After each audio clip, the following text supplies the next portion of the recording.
Constitution. In addition to that, I don't know the president personally, but really observing the president since 2022, ang isa sa mga naging battle cry niya, Boss J, is really to redeem the name of his father, the legacy of the father, President Ferdinand Marcos Sr.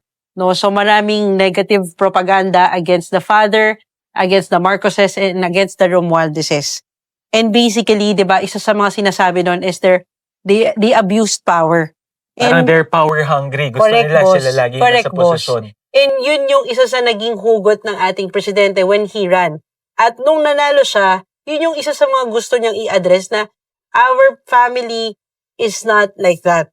Ngayon, boss, sabi mo nga, under the Constitution, it is mandated by law na magkaroon tayo ng eleksyon at ang isang presidente ay hindi na pwedeng tumakbo uli.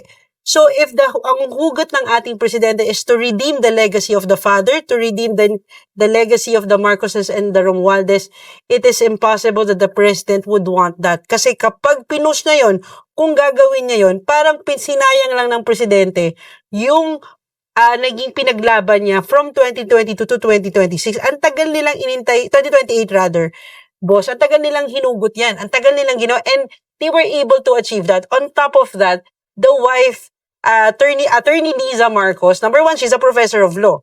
No, she's a law-abiding, and she's also a lawyer of human rights.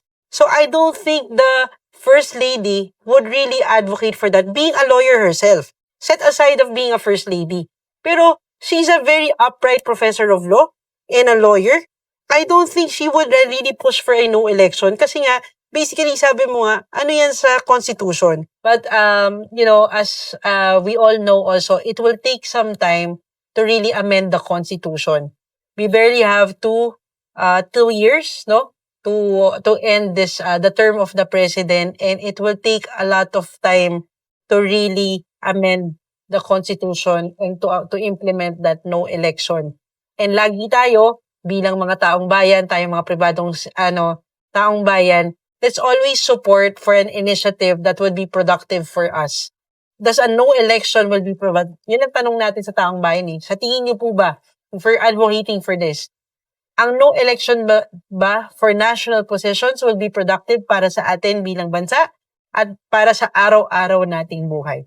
Maybe, pinapaugong nila yan because they would want to paint a bad picture to the president. Lalo na ngayon, nagsisimula na, boss, ang impeachment proceedings ng ating Vice President, which is next week. Magkakaroon tayo ng very controversial guest who will discuss the impeachment proceedings, no? Yung technicalities. Diba, boss? Tama. Abangan niyo yan.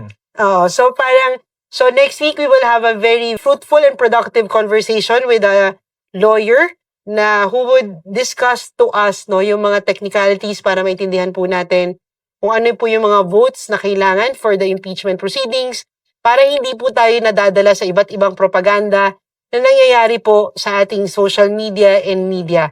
Para doon lang po tayo sa tama. Muli po, ako po si Omni dito sa One Politico, kasama po si Boss J. Opo, sama-sama po tayo muli next week para po pag-usapan ng mga latest na issues sa politika sa ating bansa.